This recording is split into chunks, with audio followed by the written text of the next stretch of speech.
Hello everyone. देखिए, ये आपके साइंस का नेक्स्ट वीडियो लेक्चर है जिसमें हम पढ़ने वाले हैं स्ट्रक्चर ऑफ एटम।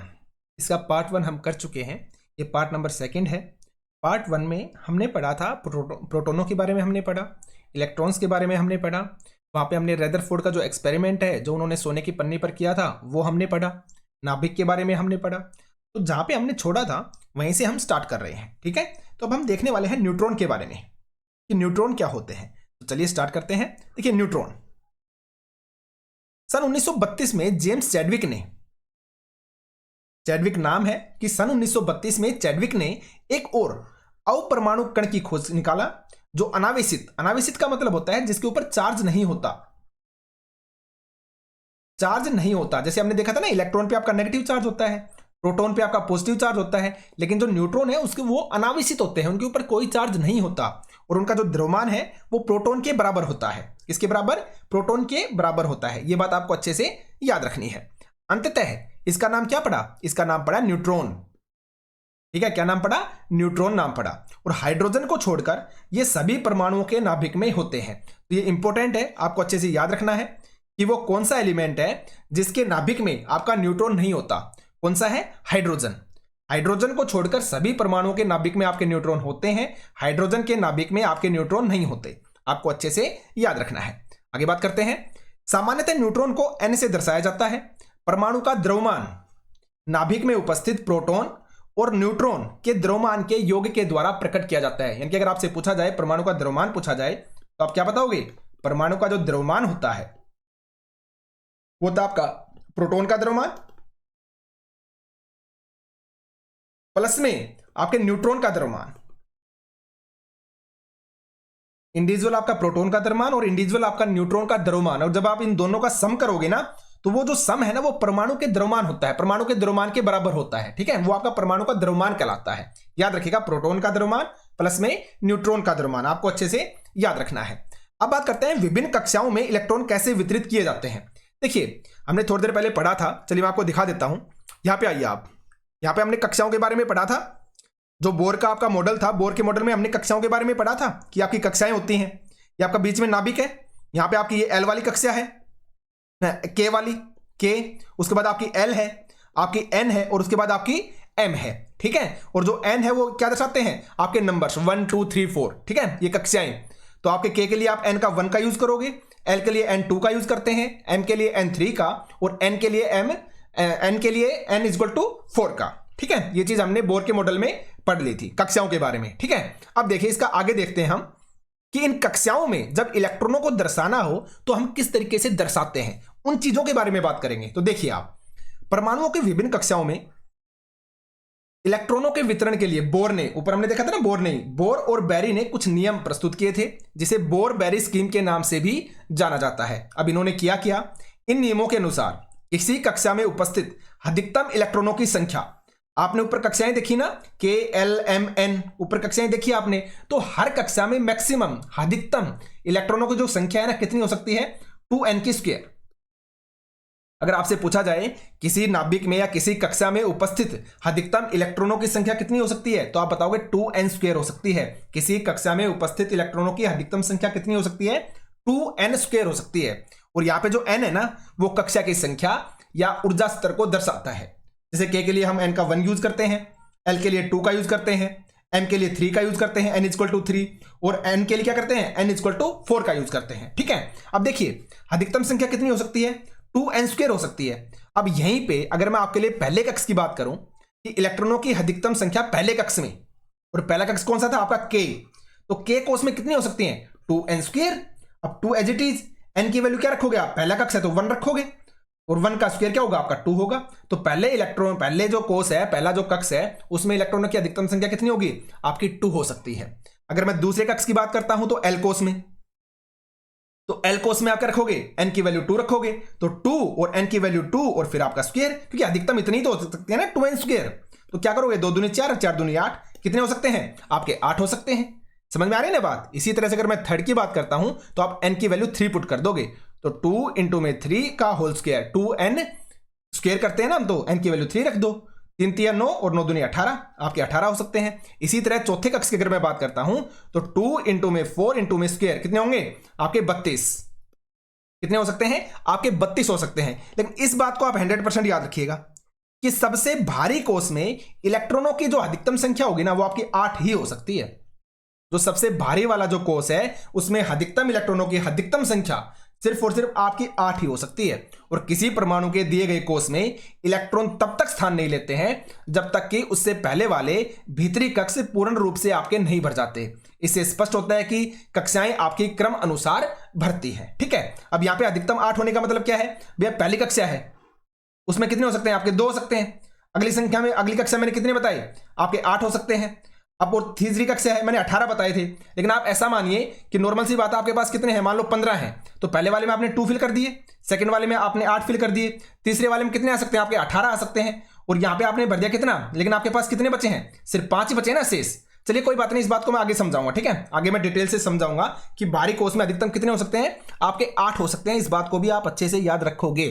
ठीक है, चलिए अब यहां पे इस एग्जांपल से समझिए आप, यह हाइड्रोजन है आपके सामने, तो हाइड्रोजन की जो परमाणु संख्या है ना आपकी 1 होती है, अगर आपको पता हो तो। ठीक है, तो इसके नाभिक, ये नाभिक हो गया और ये पहली कक्षा हो गई। तो जब परमाणु संख्या आपकी 1 ही है तो कितने इलेक्ट्रॉन होंगे, एक ही तो मिलेगा ना। तो देखिए आप एक ही है, दिखा रखा है। उसके बाद हीलियम है, परमाणु संख्या कितनी होती है आपकी 2 होती है। तो आप देख सकते हैं ये आपका नाभिक हो गया और पहली कक्षा में आपके 2 इलेक्ट्रॉन दर्शा रखे हैं, 1 और 2। इसी तरह से अगर मैं लिथियम की बात करता हूं कितनी होती है आपके 3 होती है। तो यहां पे आप देख सकते हैं पहले ये तो नाभिक हो गया बीच में, ये आपका 1, ये आपका 2, ये पहली कक्षा में हो गई। और सेकंड वाली कक्षा में सिर्फ और सिर्फ क्या है आपका 1 ही दर्शा रहा है। अधिकतम कितने आ सकते हैं आपके 8 आ सकते हैं, लेकिन इसके पास सिर्फ और सिर्फ 1 ही बचा है तो 1 दर्शाएंगे। उसके बाद बेरिलियम की अगर मैं बात करता हूं तो आप देख सकते हैं क्या होगी, 4 होगी। और 4 के लिए 2 तो आपके पहली वाली कक्षा में आ गई, अब सेकंड वाले में 2 दर्शाएंगे। टोटल 8 दर्शा सकते हैं, लेकिन 2 ही तो हमारे पास बचे हैं ना। 4 को कैसे लिखोगे आप, 2 और 2। तो पहली कक्षा में अधिकतम आपके 2 आ सकते हैं, हमने पढ़ चुके हैं। तो पहले वाले में 2 भरेगा, नेक्स्ट वाले में आपके 8 आ सकते हैं, लेकिन हमारे पास तो सिर्फ 2 ही है, तो आप 2 ही तो दर्शाओगे ना। इसी तरह बोरोन की बात करता हूं तो कितना होता है एटॉमिक नंबर, परमाणु संख्या कितनी होती है आपकी 5 होती है। तो 5 होने की वजह से 2 तो अंदर वाले आ गए और 3 आपके बाहर होंगे। समझ में आ गई बात। इसी तरह से कार्बन की बात करूं तो आपके 6 होती है, आप देख सकते हैं 2 अंदर और 4 आपके बाहर। उसके बाद अगर नाइट्रोजन की बात करें तो 7 के अंदर क्या होगा, 2 आपके अंदर और आप देख सकते हैं 5 आपके बाहर हैं। ठीक है, ऑक्सीजन आप देख सकते हैं टोटल 8 होते हैं, तो 2 आपके अंदर हो गए और यहां पे आप देखिए कितने हैं, थर्ड वाले में आपके 8। ये दर्शा रखे हैं कि इनकी संरचना को आप इस तरीके से दर्शाओगे। एक होता है दर्शाना और एक होता है संयोजकता। संयोजकता एक अलग चीज है, संयोजकता में आपको आगे जो वैलेंसी बोलते हैं ना, आगे मैं निकालने बताऊंगा आपको। ठीक है, ये इनको दर्शा रहे हैं। अब यहां पे अगर मैं फ्लोरीन की बात करता हूं तो ये 9 होता है 9 नंबर पे। अब यहां पे आप देख सकते हैं पहले वाले में आपके 2 आ गए, उसके बाद देखिए आप 1 2 3 4 5 6 और 7 दोनों मिलकर क्या हो गए आपके 9 बन गए। नेक्स्ट वाले में 10 होते हैं नियोन में, तो नियोन क्या होती है, गैस होती है ना, इसमें 10 होते हैं आपके। तो आप देख लीजिए 2 अंदर हो गए और 8 आपके बाहर हैं। आप काउंट करके देख सकते हैं। अगर आगे मैं सोडियम में जाता हूं तो देखिए 11, अब 11 स्टार्ट होते हैं। आप देखिए पहले वाले में 2, नेक्स्ट वाले में मैंने क्या बताया था मैक्सिमम आपके 8 हो सकते हैं, तो आप देख सकते हैं 8 हो गए कंप्लीट। अब एक और भी तो बच गया 11 को अगर आप देखते हो तो 2 8 और 1 ऐसे लिखोगे ना, क्योंकि पहली कक्षा में 2 मैक्सिमम, दूसरी वाली में आपके 8 ही आ सकते हैं, तो तीसरी कक्षा भी तो शुरू करनी पड़ेगी। तो देख लीजिए आप यहां पे स्टार्टिंग में 2 कर दिए, अगली वाली में 8 कर दिए और जो 1 बचा उसके लिए हमने थर्ड कक्षा बनाई है, तीसरी वाली कक्षा। ठीक है, मैग्नीशियम की अगर मैं बात करूं तो आपके 12 होते हैं, आप देख सकते हैं 2 अंदर फिर 8 और फिर 2।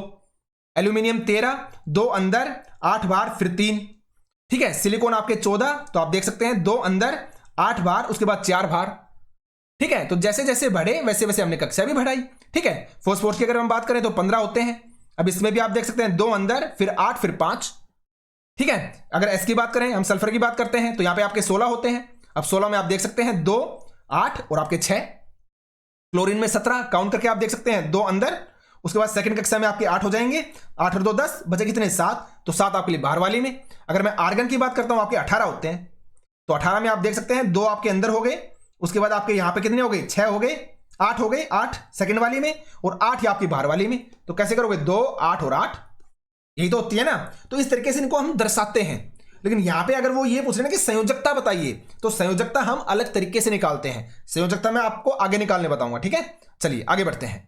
देखिए आपका संयोजकता का ही टॉपिक आ गया। कि संयोजकता कैसे निकालते हैं। तो देखिए आप, परमाणुओं की विभिन्न कक्षाओं या कक्षों में इलेक्ट्रॉन किस प्रकार व्यवस्थित होते हैं।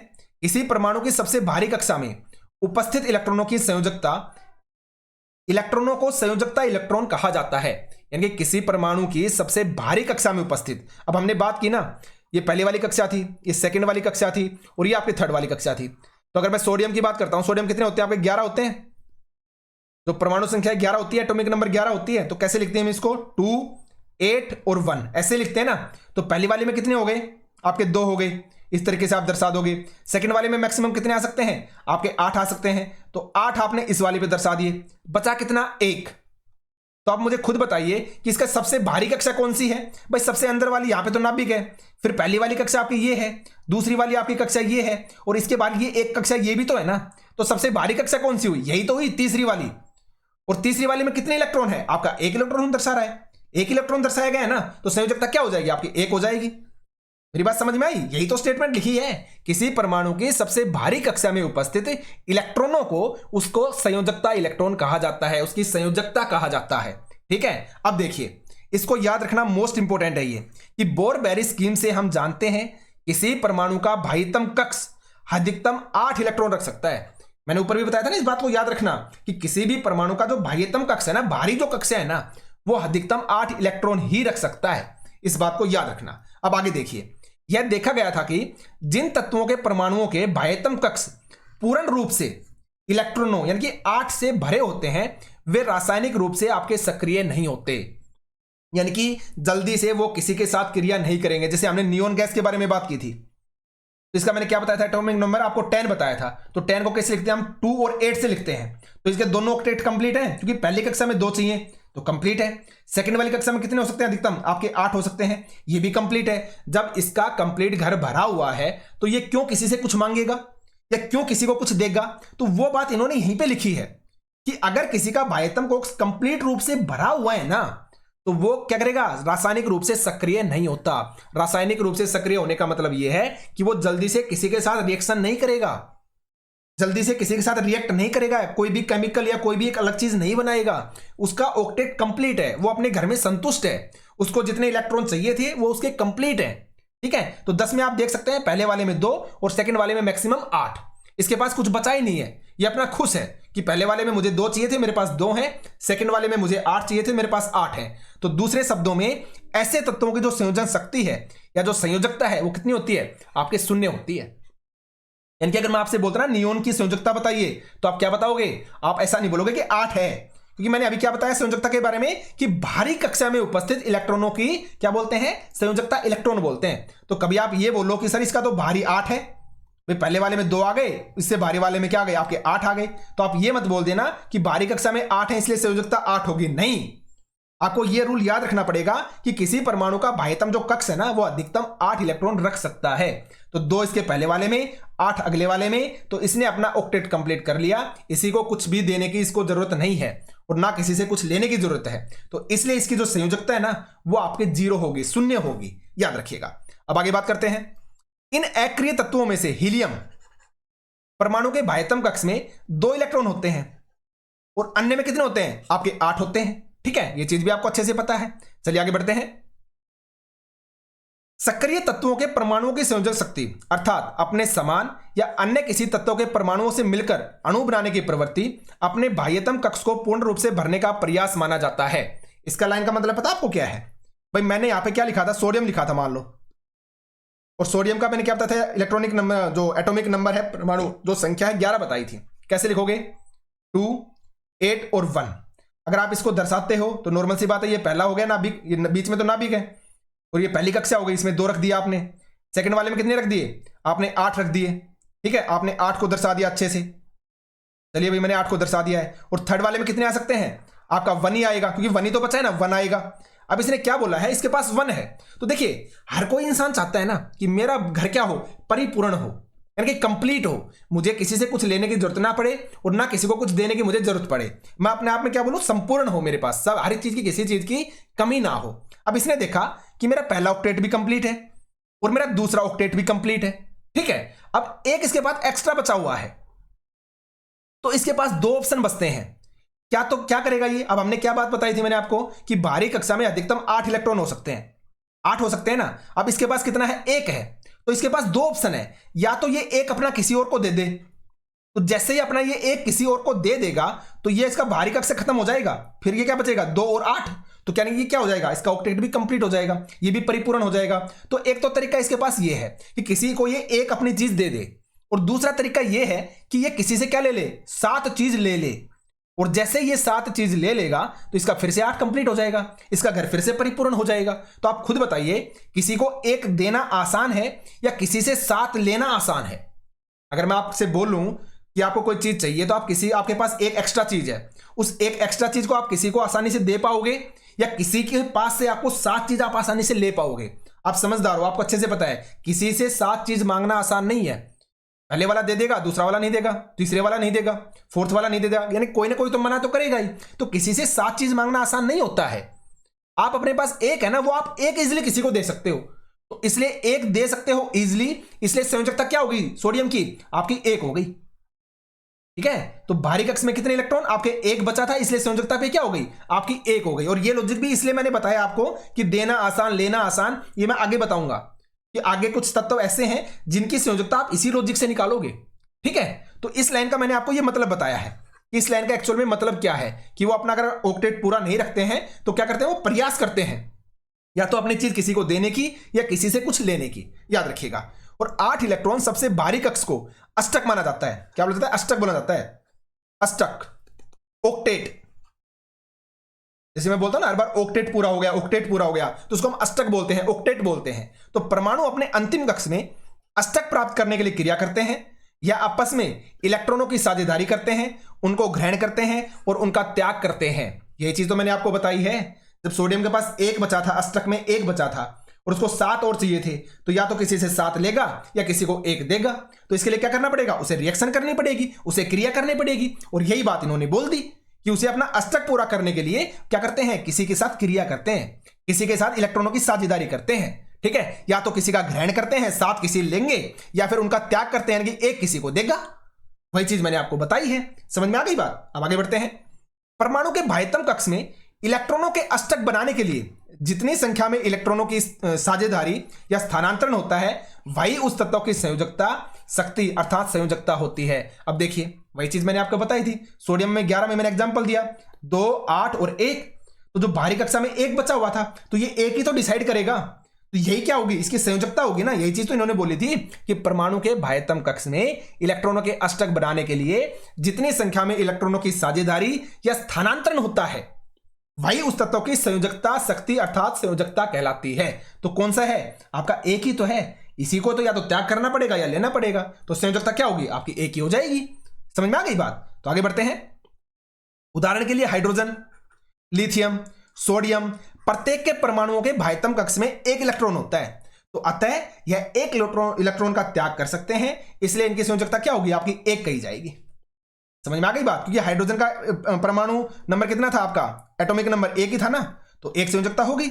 लिथियम का मैंने 3 बताया था, तो 3 में 2 और 1 ऐसे लिखते हैं।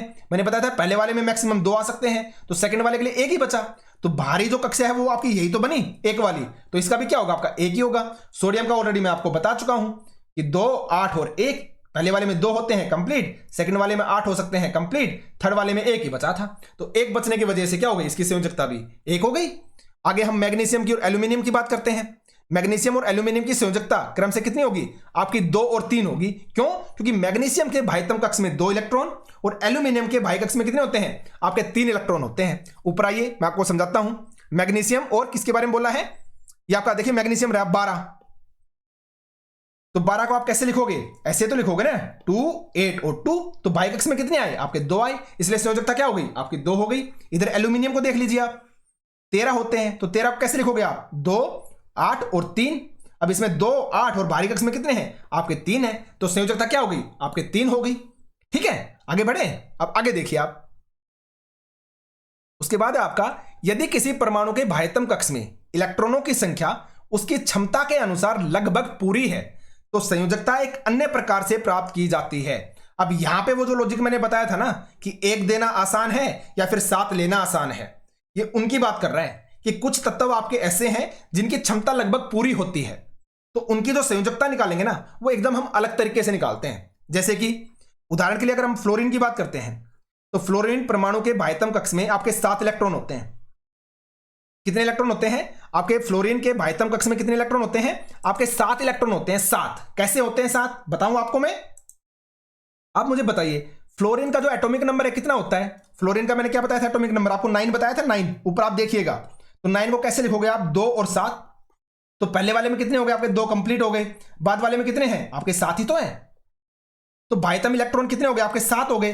तो इसकी संयोजकता कितनी होनी चाहिए? अकॉर्डिंग टू हमारे रूल तो 7 होनी चाहिए, लेकिन 7 नहीं होगी। क्यों? देखिए, किंतु बाह्यतम कक्ष में अष्टक बनाने के लिए फ्लोरीन के लिए 7 इलेक्ट्रॉनों का त्याग करने की अपेक्षा 1 इलेक्ट्रॉन को प्राप्त करना अधिक आसान है। यानी कि अब आपके पास 7 है बाह्यतम कक्ष में और आपको चाहिए 8। बाह्यतम कक्ष में कितने होने चाहिए आपके? 8 होने चाहिए और आपके पास 7 ऑलरेडी हैं। अब आप मुझे खुद बताइए, किसी से 1 लेना आसान है या किसी को 7 देना आसान है? आप खुद बताइए मुझे, किसी से आप 1 आसानी से ले लोगे या किसी को आप 7 दे दोगे? मान लो कुछ ऐसी चीज है जिसका किसी को लेने से फायदा ही नहीं है, लेकिन आपके पास रूल है कि आपको वो 7 किसी को देने ही देने हैं और सामने वाले का नुकसान भी हो सकता है, आप ऐसा मान के सोच सकते हैं। तो किसी को 7 देना आसान होगा या किसी से 1 लेना आसान होगा? भाई नॉर्मल सी बात है, 1 आप आसानी से ले पाओगे। 7 लोगों के पास जाना, 7 लोगों को मनाना और जब आप उनको 7 चीजें दोगे, इतना आसान नहीं है। आप इस लॉजिक से मत सोचना कि किसी से लेना ही तो है, तो फ्री की चीज दे रहा है तो ले लेंगे, ऐसा मत सोचना। आप साइंस के केमिस्ट्री के लॉजिक से सोचिए कि किसी को 7 देना आसान है, किसी से 1 लेना आसान है। तो नॉर्मल सी बात है, 1 लेना आसान है। जैसे पहले वाले में मैंने बताया था कि किसी को 7 लेना आसान या 1 देना आसान, वहां पे 1 देना आसान था, लेकिन यहां पे 1 लेना आसान है क्योंकि 7 आपके पास ऑलरेडी हैं। तो इसलिए संयोजकता क्या हो जाएगी? फ्लोरीन की संयोजकता आपकी 1 हो जाएगी। ठीक है, याद रखिएगा। तो 8 में से आपने क्या घटा दिया? 7 को घटा दिया, तो संयोजकता क्या हो गई आपकी? 1 हो गई। तो इस तरीके से भी हम संयोजकता निकालते हैं। तो ये चीज आपको अच्छे से याद रखनी है। ठीक है, अतः प्रत्येक तत्व के परमाणु की एक निश्चित संयोजन शक्ति होती है, जिसे हम क्या बोलते हैं? जिसे हम संयोजकता बोलते हैं। और आई थिंक आपको संयोजकता समझ में आ गई होगी। अब इस डायग्राम के थ्रू समझिए, आप इस टेबल के थ्रू समझिए। मैंने हाइड्रोजन की बात की थी, प्रतीक क्या होता है आपका? H होता है। परमाणु संख्या मैंने क्या बताई थी? 1 बताई थी। तो प्रोटॉनों की संख्या कितनी होगी आपकी? 1 होगी। न्यूट्रॉनों की संख्या क्या होगी आपकी? 0 होगी। और इलेक्ट्रॉनों की संख्या 1 होगी। तो यहां से मैं आपको एक चीज बता रहा हूं, हमेशा याद रखिएगा, जितनी प्रोटॉनों की संख्या होती है ना, उतनी ही आपकी इलेक्ट्रॉनों की संख्या होती है। जितनी प्रोटॉनों की संख्या होती है उतनी ही आपकी इलेक्ट्रॉनों की संख्या होती है, याद रखना। और आपको याद हो, हमने थोड़ी देर पहले भी पढ़ा था कि हाइड्रोजन एकमात्र ऐसा एलिमेंट है जिसमें न्यूट्रॉन आपका नहीं होता। तो आप देख सकते हैं न्यूट्रॉन वाला भाग खाली पड़ा है। ठीक है, तो हाइड्रोजन में न्यूट्रॉन नहीं होता है और प्रोटॉनों की संख्या इक्वल टू इलेक्ट्रॉनों की संख्या, याद रखना। और परमाणु द्रव्यमान मैंने क्या बताया था? प्रोटॉनों का द्रव्यमान प्लस में इलेक्ट्रॉनों का द्रव्यमान, इन दोनों का सम क्या कहलाता है? आपका परमाणु द्रव्यमान कहलाता है। ठीक है, लॉजिक समझ में आया? जो चीजें मैंने बताई थी रिपीट करवा दी हैं। तो देखिए, हाइड्रोजन परमाणु संख्या कितनी है आपकी? 1 है। तो यानी कि पहले वाले कोष में कितना आ जाएगा आपका? 1 ही आ जाएगा। और तो इसके पास है ही नहीं, तो संयोजकता कितनी होगी आपकी? 1 हो गई। मैंने हीलियम के बारे में आपको बताया था कि परमाणु संख्या कितनी होती है? 2 होती है।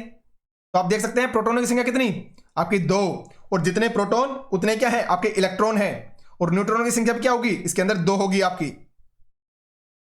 कितनी होगी आपकी? 2 होगी। ये चीज आपको याद रखनी है, आगे मैं बता दूंगा कैसे निकालते हैं। ठीक है, तो आप देखिए 2 हैं के अंदर, क्योंकि 2 ही तो थे।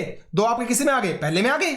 और पहले वाले में आपकी के वाले में कितने बताया था मैंने? मैक्सिमम 2 ही हो सकते हैं। तो 2 कंप्लीट हो गए, तो संयोजकता क्या होगी आपकी? 0 होगी, क्योंकि आगे तो है ही नहीं उसके पास।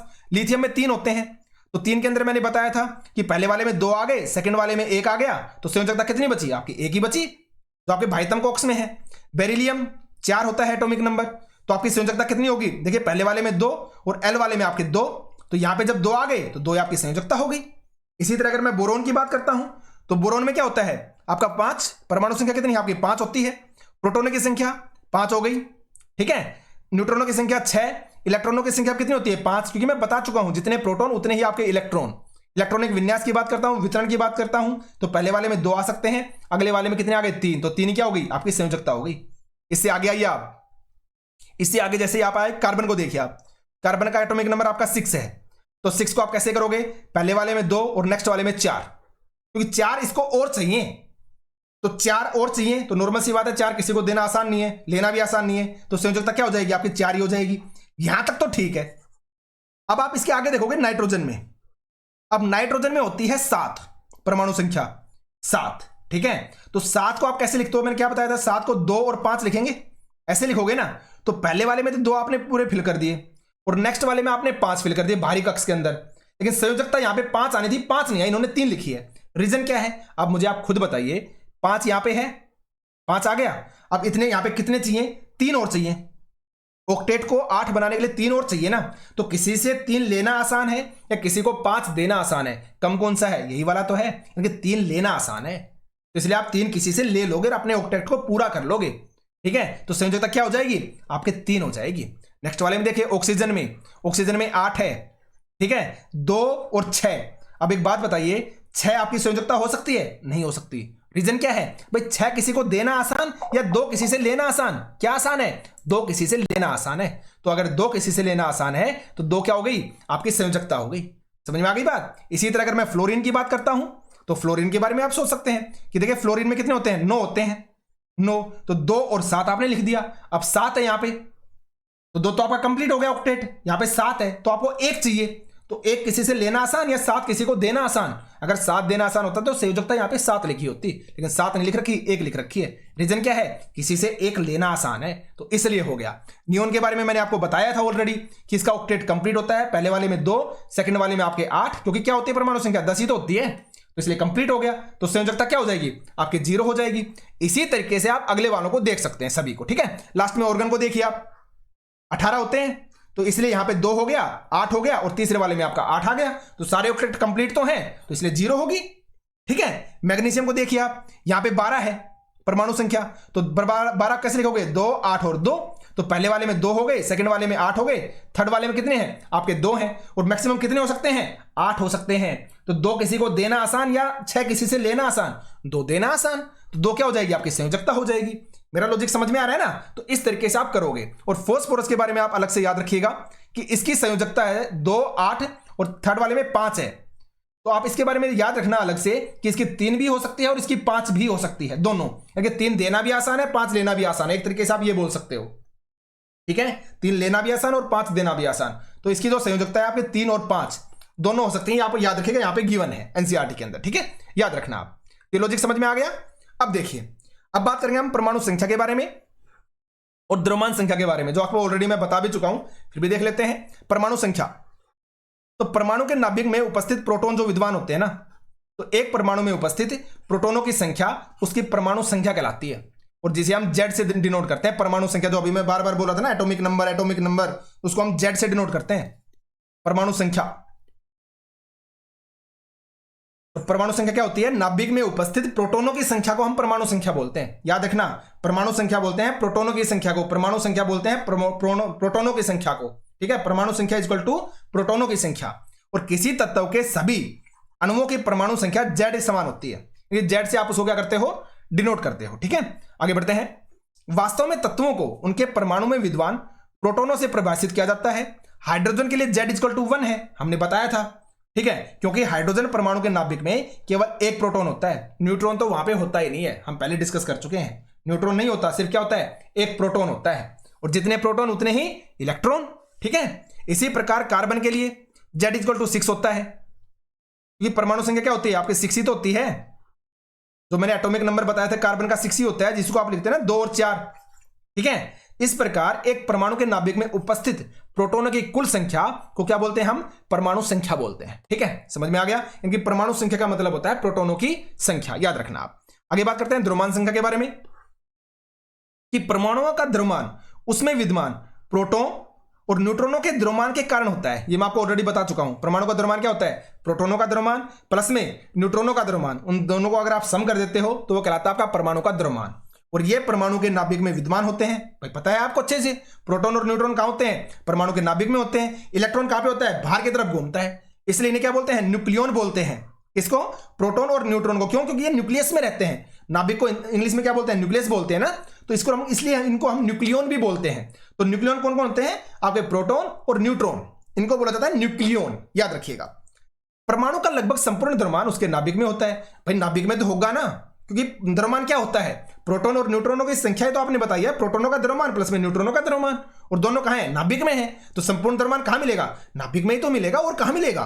उदाहरण के लिए कार्बन का द्रव्यमान 12U होता है, क्योंकि इसमें 6 आपके प्रोटॉन होते हैं और 6 ही आपके न्यूट्रॉन होते हैं। तो 6U + 6U कितने हो गए आपके? 12 हो गए। इसी तरह अगर हम एल्यूमिनियम का द्रव्यमान बताएं तो आपका 27U होता है। क्यों? क्योंकि 13 इसमें प्रोटॉन होते हैं, क्योंकि परमाणु संख्या क्या होती है एल्यूमिनियम की? 13 आपके प्रोटॉन हो गए और 14 आपके न्यूट्रॉन। 13 आपके प्रोटॉन और 14 आपके न्यूट्रॉन। तो यहां से मैं आपको यह भी बताऊंगा कि न्यूट्रॉनों की संख्या हम निकालते कैसे हैं, ठीक है, वो बताऊंगा मैं आपको। तो एक परमाणु के नाभिक में उपस्थित प्रोटॉनों और न्यूट्रॉनों की कुल संख्या के योग को द्रव्यमान संख्या कहा जाता है। आप अच्छे से याद रखेंगे। किसी परमाणु को दर्शाने के लिए परमाणु संख्या, द्रव्यमान संख्या और तत्वों का प्रतीक इस प्रकार से लिखा जाता है। ये देखिए आप, यहां पे तत्वों का प्रतीक लिखा जाता है। जैसे कि मान लो मैंने लिख दिया एल्यूमिनियम लिख दिया, ठीक है, तो एल्यूमिनियम है यहां पे, और परमाणु संख्या एल्यूमिनियम की क्या होती है? इसकी जगह आप 13 लिख दोगे। और यहां पे क्या है? द्रव्यमान संख्या। तो द्रव्यमान संख्या आपने अभी जस्ट पढ़ी थी, कितनी होती है? 27U होती है। तो यहां पे आप 27 लिख दोगे, ठीक है ना। जितना भी होता है ना वो कैलकुलेट करके हम लिख देते हैं, ठीक है। इस बात को आप अच्छे से याद रखेंगे भाई। जैसे ये है यहाँ पे नाइट्रोजन, तो नाइट्रोजन को आप इस तरीके से दर्शाओगे। तो 7 तो क्या हो गई? इसकी परमाणु संख्या हो गई। 14 क्या हो गई? इसकी द्रव्यमान संख्या हो गई। और देखिए न्यूट्रॉन की संख्या हम कैसे निकालते हैं, मैंने अभी फॉर्मूला बताया था कि परमाणु द्रव्यमान क्या होता है? प्रोटॉन प्लस में न्यूट्रॉन, यही तो बताया था ना। तो परमाणु द्रव्यमान मान लो एल्यूमिनियम का 27 है, ठीक है, और प्रोटॉन हमें अच्छे से पता है कितने होते हैं? 13 होते हैं। निकालना क्या है हमें? न्यूट्रॉन निकालना है। कैसे निकालोगे? बस 27 में से 13 को घटा दो, इसी साइड लेके आ जाओ, कितने बचेंगे? 14 ही तो बचेंगे। तो 14 क्या होते हैं? न्यूट्रॉन होते हैं। ऊपर आप देख सकते हैं कि 27U है, 13 प्रोटॉन और 14 आपके न्यूट्रॉन। समझ में आ गई बात? तो इस तरीके से आप न्यूट्रॉन को भी निकाल सकते हो फॉर्मूले की सहायता से, ठीक है, याद रखिएगा। अब हम बात कर लेते हैं समस्थानिकों के बारे में। समस्थानिक किसे बोलते हैं हम उसके बारे में बात करेंगे, ठीक है। समस्थानिक के बारे में बात करने वाले हैं। समस्थानिक इन टर्म को अच्छे से याद रखना आप, ठीक है। जिसे आप इंग्लिश में क्या बोलते हो? आइसोटोप्स जिसे बोलते हो ना आप, आइसोटोप्स। क्या बोलते हैं? आइसोटोप्स, ठीक है। तो प्रकृति में कुछ तत्वों के परमाणुओं की पहचान की गई है जिनकी परमाणु संख्या समान है लेकिन द्रव्यमान संख्या अलग अलग होती है। याद रखिएगा समस्थानिक के बारे में कि परमाणु संख्या समान होती है लेकिन द्रव्यमान संख्या भिन्न भिन्न होती है। याद रखना, परमाणु संख्या क्या? समान, यानी एटॉमिक नंबर, परमाणु संख्या समान होगी लेकिन जो आपकी द्रव्यमान संख्या है वो क्या होगी? अलग अलग होगी। याद रखना, परमाणु संख्या समान, द्रव्यमान संख्या अलग, किसमें? समस्थानिक के अंतर्गत, ठीक है। जैसे अगर हम हाइड्रोजन की बात करते हैं तो हाइड्रोजन अगर परमाणु को लेते हैं तो इसकी 3 स्पीसीज होती हैं, ठीक है, 3 आइसोटोप्स होते हैं। कौन कौन से? आपका प्रोटियम, ड्यूटेरियम और आपका ट्राइटियम, ठीक है। अगर आप इसमें देखते हैं तो परमाणु संख्या हमने ऊपर देखा था अभी कि यहां पे आपका एलिमेंट होता है और नीचे क्या होती है? आपकी परमाणु संख्या लिखी होती है और ऊपर क्या लिखी होती है? द्रव्यमान संख्या। तो देखिए आप 1 1 और 1 यानी कि परमाणु संख्या क्या है? सभी में समान है, लेकिन द्रव्यमान संख्या क्या होती है? यहां पे लिखी होती है द्रव्यमान संख्या। तो देखिए आप, इसमें 1 है, इसमें 2 है और इसमें क्या है? आपकी 3 है। तो द्रव्यमान संख्या क्या हो गई? अलग हो गई। तो ये सारे के सारे क्या कहलाएंगे? आपके आइसोटोप्स कहलाएंगे। क्या कहलाएंगे? आइसोटोप्स कहलाएंगे। याद रखिएगा। तो इनके अंदर प्रत्येक के अंदर परमाणु संख्या क्या है? आपकी समान है, लेकिन द्रव्यमान संख्या 1 2 और 3 तो ये क्या हो गई? आपकी भिन्न हो गई। तो ये क्या हो गई? आपकी आइसोटोप हो गई, ठीक है। और अगर आप अन्य उदाहरण की बात करते हैं तो कार्बन में देख सकते हैं आप 12C6 और 12 यहां पे देखिए 14C6। क्लोरीन में आप देख लीजिए 17C35, 17C37, ठीक है। यहां पे देख सकते हैं आप परमाणु संख्या क्या है? इसमें भी समान है, लेकिन द्रव्यमान संख्या इसमें 35 है, इसमें 37 है, अलग हो गई। कार्बन के अंदर आप देख लीजिए परमाणु संख्या 6 लेकिन द्रव्यमान संख्या यहां पे 14 है, यहां पे आपकी 12 है। तो परमाणु द्रव्यमान संख्या क्या हो गई? आपकी अलग हो गई। तो ये क्या कहलाएंगे? आपके आइसोटोप्स कहलाएंगे। याद रखिएगा। तो आगे बात कर लेते हैं। इन उदाहरणों के आधार पर समस्थानिकों को इस प्रकार प्रभावित किया जा सकता है कि एक ही तत्व के परमाणु जिनकी परमाणु संख्या समान लेकिन द्रव्यमान संख्या क्या होती है? आपकी भिन्न होती है। क्या कहलाते हैं? आपके समस्थानिक कहलाते हैं, आइसोटोप्स कहलाते हैं। इस तरह हम कह सकते हैं कि हाइड्रोजन परमाणु के 3 समस्थानिकों प्रोटियम, ड्यूटेरियम और ट्राइटियम होते हैं, ठीक है। बहुत से तत्वों के समस्थानिकों का मिश्रण भी होता है। आगे बात कर लेते हैं। इसी तत्व का प्रत्येक समस्थानिक आपका शुद्ध पदार्थ होता है। समस्थानिकों के रासायनिक गुण समान लेकिन भौतिक गुण क्या होते हैं? अलग अलग होते हैं। इसको भी आप याद रखिएगा।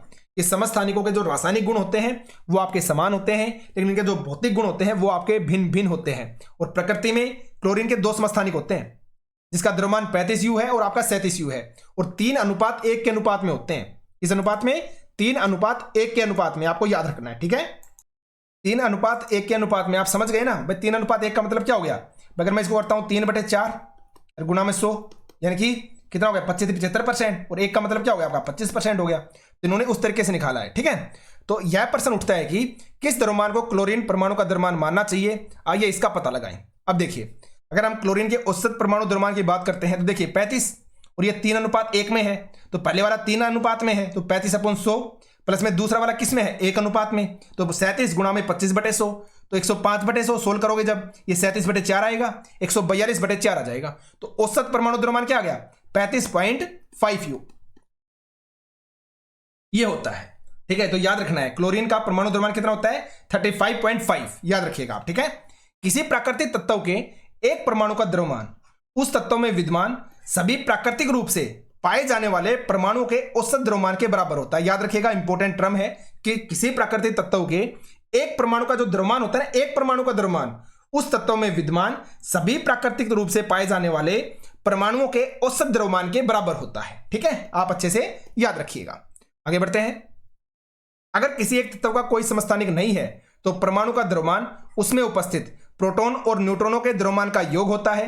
लेकिन अगर एक तत्व समस्थानिक के रूप में उपस्थित होता है तो हम प्रत्येक समस्थानिक रूप का प्रतिशत हमें जानना होगा और औसत द्रव्यमान की गणना भी करनी होगी। याद रखिएगा, बहुत अच्छी लाइन है, न्यूमेरिकल यहां से बन सकता है। अगर किसी का कोई समस्थानिक नहीं है, जैसे अब हमें पता था क्लोरीन का समस्थानिक है, आपके हाइड्रोजन के समस्थानिक है 3, ठीक है। हमने बात करी ना प्रोटियम, ड्यूटेरियम, ट्रिटियम, आपके हाइड्रोजन के 3 समस्थानिक थे। अभी हमने क्लोरीन के जो समस्थानिक है उनकी बात की, जिसमें 35C17 होता है और 37C17 होता है। तो जब किसी के समस्थानिक गिवन होगा ना, तब हमें उसका औसत द्रव्यमान निकालना पड़ेगा प्रतिशत के रूप में, जैसे हमने अभी निकाला था 3:1 के रूप में।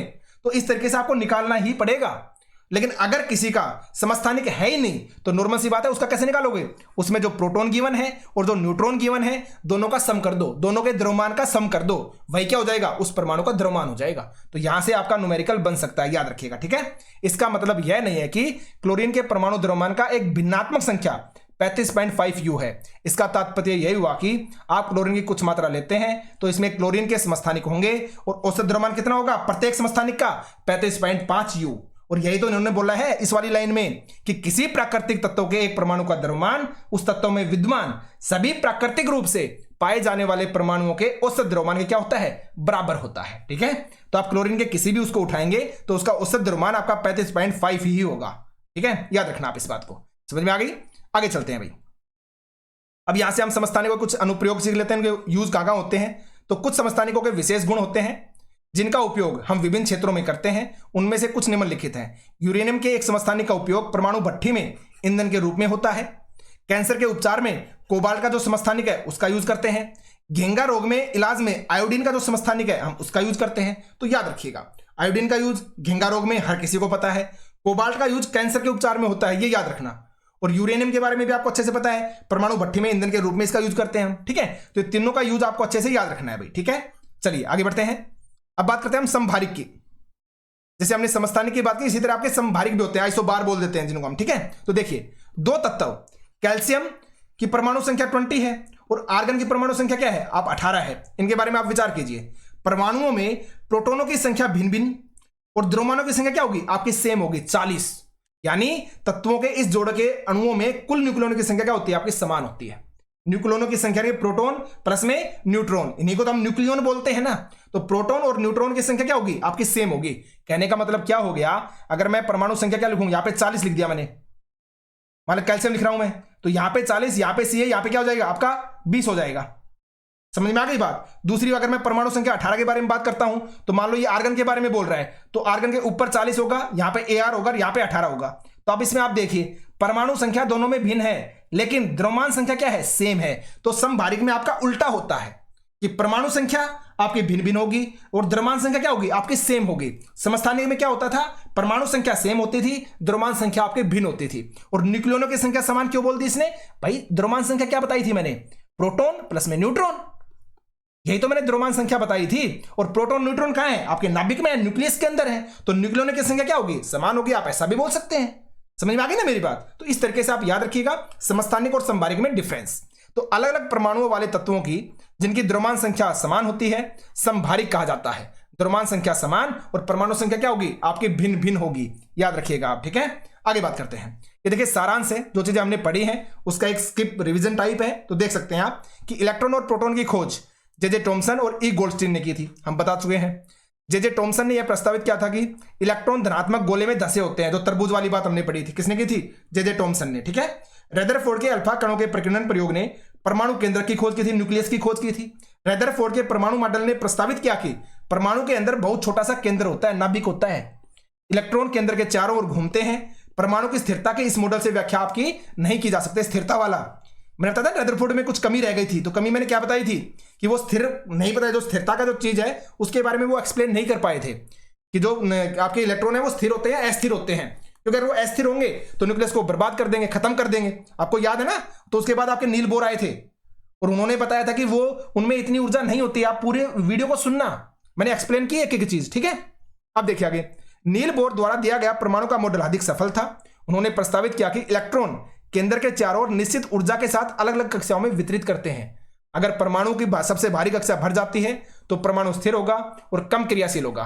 ऑक्टेट बनना, यानी कि 2 8, ये भार वाला ऑक्टेट कंप्लीट हो जाना। तो अगर ये कंप्लीट हो जाता है तो ये क्रिया नहीं करेगा, कम क्रियाशील होगा ये, ठीक है, याद रखना आप। आगे आपका जेम्स चैडविक ने परमाणु के अंदर न्यूट्रॉन की उपस्थिति को खोजा था, हम बता चुके हैं 1932 के अंदर। इस प्रकार परमाणु के 3 अवपरमाणु कण हैं, इलेक्ट्रॉन, प्रोटॉन और न्यूट्रॉन, यानी कि परमाणु यानी कि एटम के 3 सब एटॉमिक। अवपरमाणु कण का मतलब होता है सब एटॉमिक, ठीक है, सब एटॉमिक पार्टिकल, ठीक है। इलेक्ट्रॉन, प्रोटॉन और न्यूट्रॉन होते हैं, याद रखिएगा। इलेक्ट्रॉन ऋण आवेशित होते हैं, प्रोटॉन धनावेशित होते हैं और न्यूट्रॉन आपका अनावेशित होता है, यानी कि इन पे कोई भी चार्ज आपका नहीं होता, ठीक है। इलेक्ट्रॉन का द्रव्यमान हाइड्रोजन परमाणु के द्रव्यमान के 1/2000 गुना होता है। कितना होता है? 1/2000 गुना। प्रोटॉन और न्यूट्रॉन में प्रत्येक का द्रव्यमान 1 इकाई लिया जाता है, याद रखिएगा। और परमाणु की कक्षाओं को KLMN नाम दिया गया है, यह भी आपको अच्छे से पता है, हम डिस्कस भी कर चुके हैं। अब देखिए, संयोजकता परमाणु की संयोजक शक्ति है। एक तत्व की परमाणु संख्या केंद्र में उपस्थित प्रोटॉनों की संख्या के बराबर होती है।